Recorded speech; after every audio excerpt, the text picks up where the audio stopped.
As the Ukraine war comes to an unceremonial end, we know that Putin is winning on the war front. However, Putin is also winning the economic war waged by the West as four big countries get ready to announce an economic alliance with Russia. Hi and welcome to TFI Global, the foreign affairs and geopolitical analysis arm of TFI Media Group. I'm your host Tejasvi Malhotra, and if you haven't subscribed to the TFI Global channel yet, please hit the subscribe button and press the bell icon to receive all the latest updates. What was the narrative that you were being served by the likes of Joe Biden and other Western leaders when the Ukraine war started? Well, you were being told that Russia would be flooded with tough sanctions and ultimately the Russian economy will be damaged beyond repair as a consequence for invading Ukraine. However, Putin has carried through his military operation in Ukraine without any significant problems.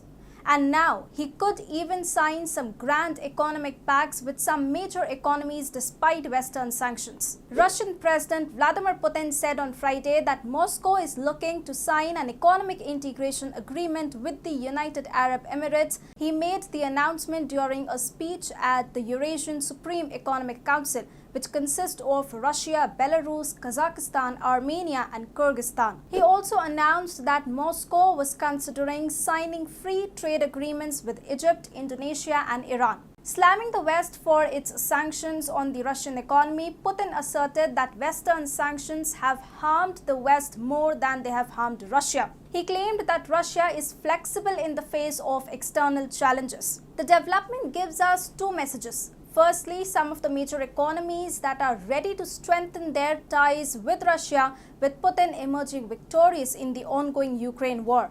And secondly, Western sanctions have failed to ravage the Russian economy and Russia hasn't lost its appeal as an economy to other countries. Russia's plans to sign trade deals and other agreements with four major economies in the world thrash Biden's claims of totally isolating and cutting off Russia in world politics.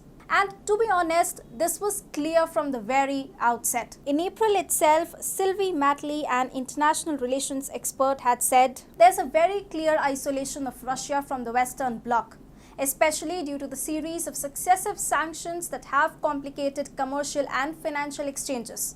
She had added, as for Russia's isolation on the international scene, the situation is quite different, with a number of very cautious countries that have refused to give in to Western pressure. Countries like India, China and Indonesia and the Arab world have maintained friendly ties with Moscow despite all the pressure that the West kept exerting on them.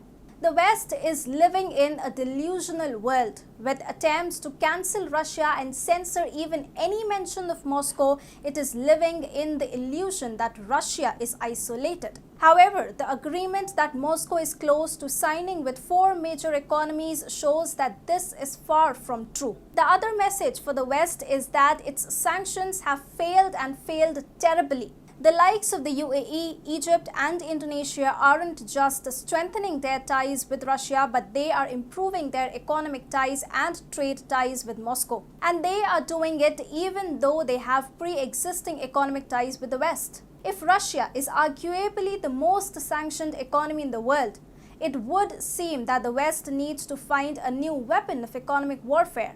The sanctions weapon simply doesn't work. For Putin, the weak character of Western sanctions isn't just a victory in the war zone, but also in the arena of economic warfare.